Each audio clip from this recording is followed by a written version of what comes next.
Welcome back to Joe Stunner Boxing. I hope you're doing well. Got the weekend ahead. Always a good thing. Let's talk women's boxing. I don't think you need me to tell you that women's boxing in its current era or incarnation, if you prefer, going back over the last 10 years, say to the Olympics, 2012 Olympics, I mean, maybe 15 at a push. The amateur code was coming on strong a little bit before then, but the women's game is making leaps and bounds. It's doing really, really well. It's growing at a very fast rate. Is it on a par with the men's? Not in terms of quality, not in terms of depth of the gene pool, but nevertheless, that's an apples and oranges argument. You don't compare something that's been around and established for 130 whatever years to something that in its current format, where it's done professionally, where it's not a gimmick, where these women are proper boxers, proper athletes.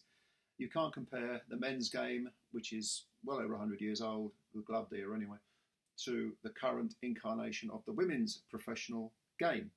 Now, it is a bit galling, or it must be a bit galling for these women who just missed the boat, who was very, very good female fighters, but just were a little bit too old for the current era of boxing, where finally there's a bit of money coming into it. $1 million purses for Amanda Serrano and Katie Taylor. You've got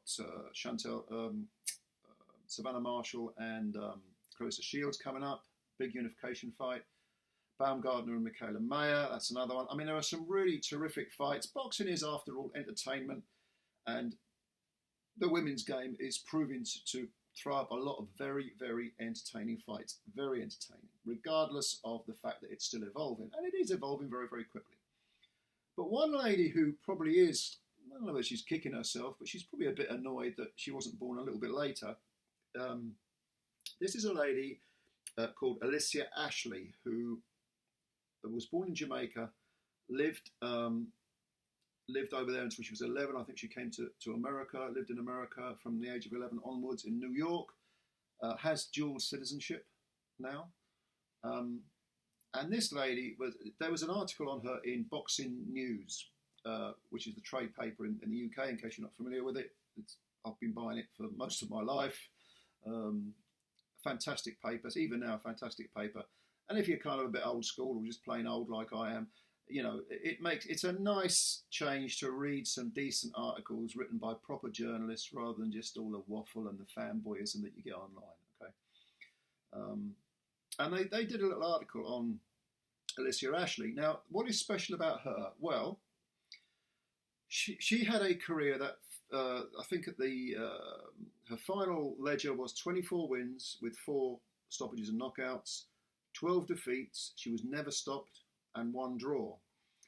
And she began her professional career in 1999. It's right at the start of 1999, and finished it in 2018. The thing is that she was a 2-time WBC super-bantam champ and fought for other titles at different weights. And I think she went from super flyweight to super lightweight.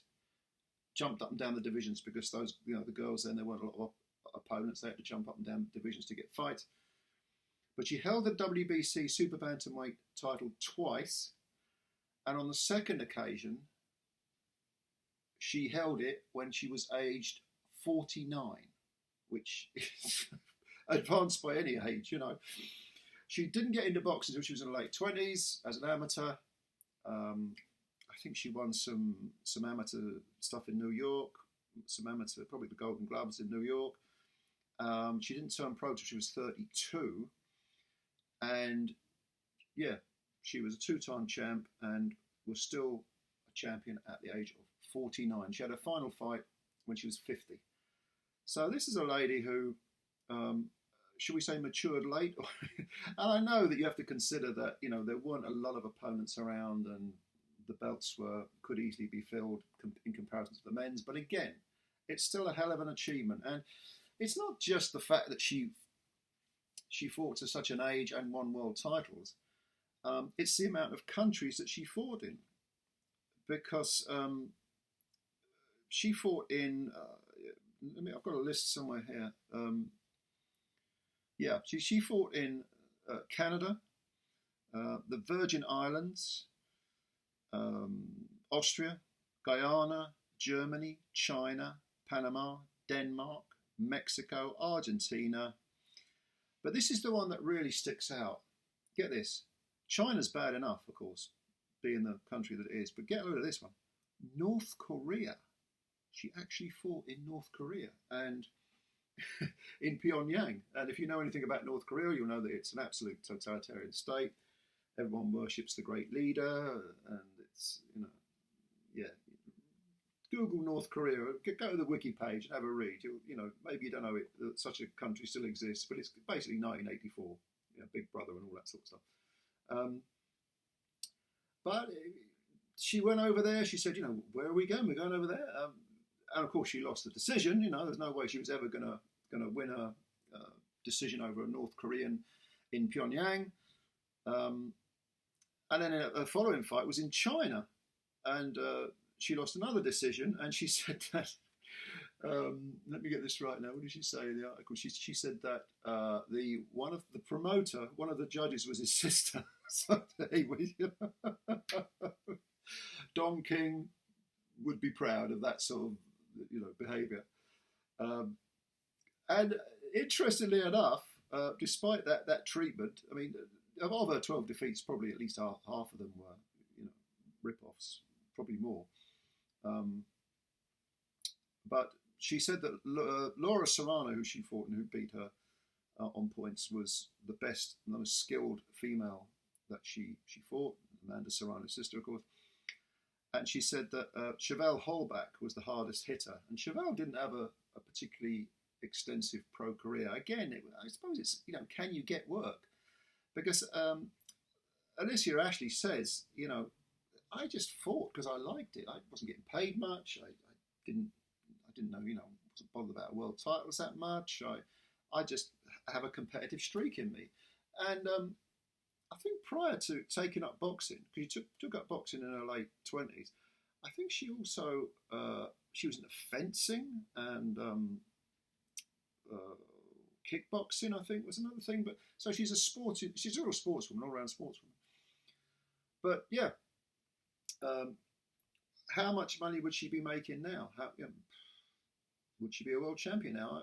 I would imagine so. I mean, imagine someone of that advanced age, if she'd started younger in the modern era, let's say she turned pro when she was in her mid-20s, or even late 20s, she'd probably be picking up a lot of belts. And it was just unfortunate that in the dark ages of women's boxing, on the cusp of suddenly being taken seriously, it's just a shame that as that was starting, she was finishing. But a very, very interesting lady. Had her final fight when she was 50. And didn't turn pro till she was 32. So almost like having two youths, isn't it? You have your regular youth where you're sort of 18 to 32, and in the second one, 32 to 50. But anyway, I just thought that was an interesting article. I thought, I don't know whether you've heard of this lady. Make you aware of it. I don't know if there's anything on YouTube. I'm going to go and have a nosy, because I think it's very, very interesting when you get these sort of unsung heroes who go all over the world fighting everyone, and then suddenly something gets big. It's kind of the same in football, isn't it? Like, I remember when I was a kid, who was it now? Someone who played for Ipswich. I can't remember which guy it was. It might have been Eric Gates or someone, who was getting £4,000 a week, and we were like, £4,000 a week, £4,000 for kicking a football around? You mad? They're probably looking back now thinking, Christ, I wish I was around today. I bet it is for some of these female fighters. But yeah, look her up. Alicia Ashley, Jamaican, but lives in America. You know what she does now? Despite being ripped off in China, she now works in China at Zhu Ximing's #1 sports centre. Zhu Ximing was a big Olympian gold medalist, I believe, for China. And she works over there, and she does UFC as well as boxing, teaches it. So she's got herself a real good career going on there, and good luck to her as well. So yeah, check her out. I hope you enjoyed this little video about something a little bit different. Perhaps you hadn't heard of this lady. And yeah, if you like the channel, subscribe. If you like the video, hit the like button. Take care of yourself. Enjoy your weekend. I'm sure there'll be more videos on the way. We got a bit of boxing this weekend, haven't we? So I'll probably do some more videos. Until then, take care of yourself and bye for now.